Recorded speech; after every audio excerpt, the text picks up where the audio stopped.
কি হয়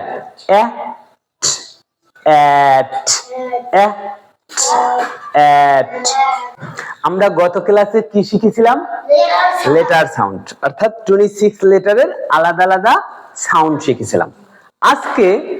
সেই সাউন্ডগুলো আমরা দুইটা সাউন্ডকে একসাথে কি করব জোড়া করব দেখি কি রকম হয় তাই না আমরা শিখেছিলাম এই কি বি ব সি খ ডি ড ই এফ এরকম না টি ও এরকম শিখেছি আচ্ছা আজকে সেই আলাদা আলাদা সাউন্ডগুলো একসাথে করব ঠিক আছে আচ্ছা চলো দেখি এই কি হয় এই এই টি কি হয়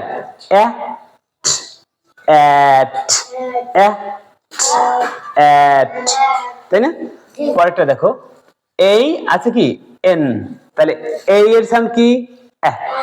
এন এর সাউন্ড কি এন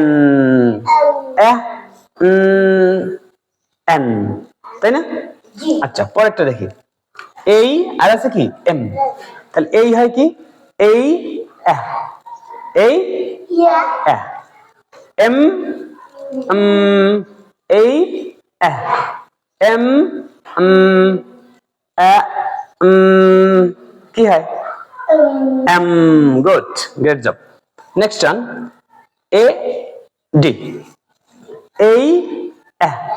ডি ড ড তাই না তাহলে আলাদা আলাদা আমরা আবার একসাথে মিশিয়ে ফেলেছি তাই না আচ্ছা নতুন একটা সাউন্ড হয়েছে কিন্তু সাউন্ড দুইটাই আলাদা আলাদা আছে এই এস এর সাউন্ড কি করেছিলাম তাই না স্নেক ওকে ওকে স্নেক এই এস এস এস তাই না ঠিক আছে আমরা যে এই যে লেটার সাউন্ড প্র্যাকটিস করলাম তারপর কি